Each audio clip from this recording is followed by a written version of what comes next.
جمعې په شپه او په ورځ هر ټیمې وایې خو د جمعې په شپه او په ورځ باندې ډېر وایې.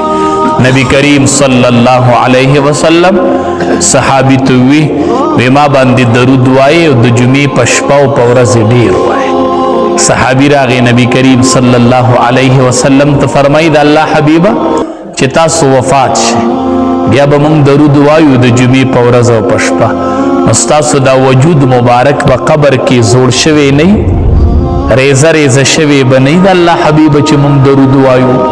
نبی کریم صلی الله علیه وسلم ورته فرمایي ان الله حرم علی الارض اجساد الانبیاء، یوازې زمانہ د ټولو انبیاء وجودونه الله په ځمکه حرام کړي دي. ته ځمکه څه نشي ویلی، دا د انبیاء وجودونه دي، ته ځمکې څه نشي ویلی.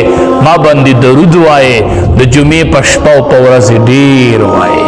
حدیث مبارک کې راځي نبی کریم صلی الله علیه وسلم وفرمایل وی پوزه دې په خاورو کې ککړه شي د هغې سړي چې هغه زما نوم واوري هغه ونوایي چې صلی الله علیه وسلم وی د دې پوزه په خاورو کې ککړه شي.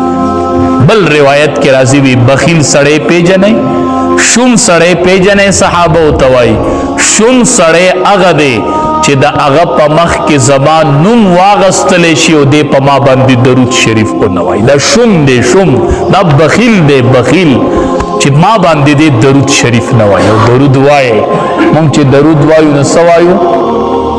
اللهم صل علی محمد، ډیر خوږ نوم دی صلی الله علیه وسلم، دا نوم ډیر خوند کوي. اللهم صل علی محمد. حدیث مبارک کې راځي نبی علیہ السلام فرمای وانا اول من یقرع باب الجنه، زب د ټولو نه لومبې د جنت دروازه وټکو. دندې نه به आवाज وشي چې دروازه وټکو من انتا، سوکي زب جواب کې واب چې محمد صلی الله علیه. دا نوم به التم اغستش وی چې زما نوم خازن ووري چې د محمد نوم په خازن ولګي، خازن بوای ما تم د دې خبرې حکم شویو چې د ټولو نړومبې به د جنت دروازه د تکولا وای.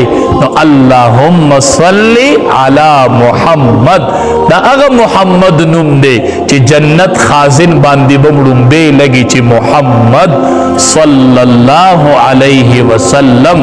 نو د درود شریف ډیر اهتمام کو، ډیر زیات څومره کېدلی شي بچو باندې خپله کورونو کې